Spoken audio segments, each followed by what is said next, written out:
Our film starts with a quick recap of the happenings of the first film, as this is a direct sequel to that one, even though chronologically it's the fourth. Stella, one of the survivors from the film, talks about how the town rebuilt and everyone moved on, but she wasn't ready to. We then see her doing a public speaking engagement where she talks about the vampire attacks in Alaska. You find out through her sad story that the government covered up the incident by saying the town was destroyed in an oil fire. When she tells the crowd it was vampires, you hear giggles, even though it's stated she literally tours doing this, so people there should know what it's about, but movies got to movie. She then tells the crowd that the vampires follow her, so she has ultraviolet light installed in the auditorium and asks the vampires to identify themselves. When all she gets is one jokester, she has the lights turned on and everyone runs as members of the audience fang out and start frying. As she leaves the auditorium, she's met by police.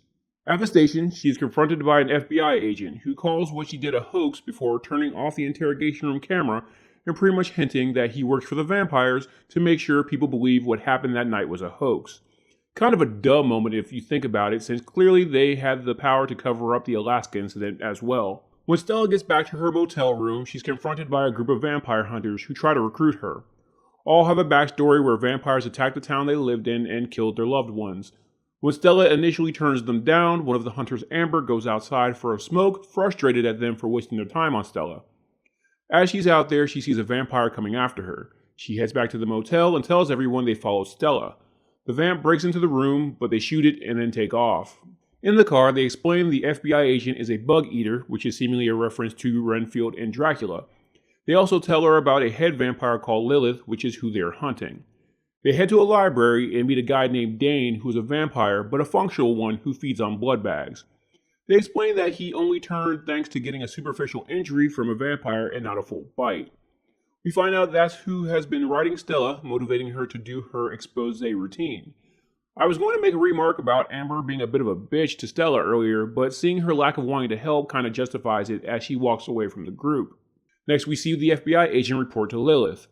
Lillith wants to know if he took care of Stella, and when he says he must have scared her away, she doesn't believe him and has one of her henchmen hit him. Back with the hunters, Paul talks to Stella and convinces her to join the group. Despite all the talk earlier about how they're pros, they come off pretty careless, heading into the lair with Todd even cutting himself on the way in, and then basically seeming really confused when they get in. When they walk down a corridor to where a headless body is being drained, Amber starts freaking out, leading the vampire to them, getting Todd bitten. Stella goes all Terminator on the vampires while the others try to escape, and they eventually all lock themselves in a room. When they turn the light on, they find that Todd has already started turning. Todd begs them to kill him, and they all do the "no, you'll be okay" routine as he continues to turn. Todd lunges at Paul, leading Stella being the only one willing to kill him. If you're playing horror movie cliche bingo, go ahead and put a marker on Black Guy Dies First. Stella then begins talking logic, pointing out that Amber's behavior is why they are in that situation, which Amber then quietly apologizes and says she'll be better. Just kidding, she continues to have another tantrum and aims a gun at Stella. Basically, Stella is totally justified for not wanting to join them earlier. After nightfall, Dane shows up and helps them escape. On the way out, a vampire attacks. They waste a lot of ammo on it. Stella, instead of killing it, decides to take it back to Dane's and interrogate it using a UV light as torture, but the vampire doesn't talk. Back with Lillith, they have the couple who were staying in the hotel room next to Stella. When the guy won't talk, Lillith rips the guy's tooth out of his mouth and drinks the blood by Frenching him. At Dane's, they finally get the vampire to talk by having Dane do the interrogation, which they probably should have thought of first. It tells them they're going to do another siege. Stella goes to kill it, and Dane tells her to let it go because he can be useful. They then let him go and follow him. Once they find where he went, they wait until sunrise to act. That morning, they head into the warehouse the vampire went into, and they find some people tied up. As Paul goes to talk to a distraught girl, Amber accidentally kicks over a bucket, causing the vampires to attack and her losing the detonator to the C4 they planted. Stella starts shooting the ceiling to let light in, giving her enough leeway to find the detonator and blow the door, killing all the vampires in the sunlight. These plans would definitely go better if they leave Amber at home. On the bright side, they do rescue the girl Jennifer, but Stella is definitely rethinking her life decisions. Back at Dane's, Paul resets Stella's dislocated thumb and bandages her up. She thanks him by screwing him, so if you're still playing movie cliche bingo, this play sex scene after two people live through a traumatic experience can also be marked. The FBI agent tells Lillith that Dane is helping them and he knows where to find them. She tells him to take care of it. Not sure why, since he's done such a bang-up job up to this point already. I mean, this movie could have been over in the first 20 minutes since he had her in a locked room. The agent, who has been coughing up blood like he's got the plague the entire movie, tells her that he wants to be a vampire. She asks him to show her, so he grabs the girl they have and he bites her. I mean, no fangs ripping the skin like he's eating chicken biting.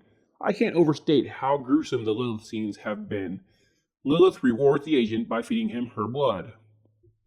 Meanwhile, Stella and her friends try to get info out of Jennifer as to where Lillith is, and she tells them they were on a ship. They then get a knock on the door.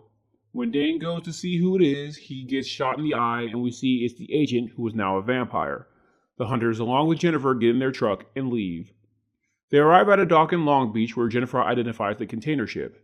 Stella tells Jennifer when they leave to drive away. They then get on the boat, weapons out like it's GTA 3. Once they get on the boat, they see a blonde vampire feeding a corpse blood, which regenerates it. Stella deduces that as long as the vampire isn't decapitated, blood must be able to resurrect them. As they walk, they begin to feel the ship move, and Amber goes back into panic mode, wanting to leave, again making it clear they should probably leave her behind somewhere. They continue on, where they find rooms full of people being drained. They eventually make it to the navigation deck of the ship, where they pull a gun on the captain and tell him to turn the ship around. He tells them he can't because he has a family to protect, which is when a vampire grabs Amber. They chase it, oddly not catching up even though the vampire walks the whole way while the hunters run, and by the time they reach her, the vampires are already feeding on her. Paul then shoots Amber, putting her out of our misery, as her character was annoying.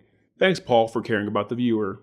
Paul and Stella are then surrounded by vampires, and Lillith walks in and stares at Stella before telling them to string them both up. This leads to a scene where the agent goes to drain them, but Stella fights back, hooks him in the eye, and then cuts his head off with an axe before cutting an injured Paul down.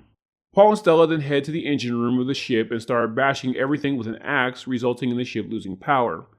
As they celebrate being proud of themselves, Lillith walks in and bites Paul. Stella runs off before we get a pretty decent fight scene between the two, where Lillith pretty much plays with Stella, letting her run and then chasing her. When Lillith tells Stella she can smell her blood, Stella gets the brilliant idea to hide in a tub of blood. Lucky for her, Lillith walks up to it before she drowns, and Stella jumps out and beheads Lillith. The other vampires then appear, but instead of attacking her, let her go. She then heads to the engine room and uses the radio to get rescued, even though it shouldn't have power. Instead of being a hunter, she goes back home to Alaska. She then decides to dig up her husband, which seems like it would be really hard to do with a shovel considering the ground would be pretty frozen. Anyway, she succeeds and we see her cutting her hand, and then when she feels that's not enough, her entire arm to feed it to his charred corpse. She then breaks down when it doesn't initially work before passing out from blood loss. The film ends with her waking up, seeing him standing over her. She hugs him, and the last thing we see is him bite her. I've got to say it's a shame more people didn't get to see this film, being it's a straight-to-physical media sequel, because it was very good and lives up to the feel of the original very well. Though the thing that's sunk it, in my opinion, is that movies based on books, comics, etc. that don't stick to the source material tend to fail, even if the new story is actually entertaining, since the target audience is always the people looking to see the source material brought to life. But I can tell you, if you don't care about comics and watch the movie for what it is, it's pretty enjoyable. Thanks for watching. If you like these recaps, please leave a like and subscribe and hit the bell icon to know every time I update. There is now an option to be a channel member where you'll get access to exclusive recaps from late night vampire catalogs like Showtime, Cinemax After Dark, USA Up All Night, and much more. If you want to help my channel grow, please check out my Patreon, where members can get exclusive content that can't be uploaded on YouTube, along with download options. Link is in the description.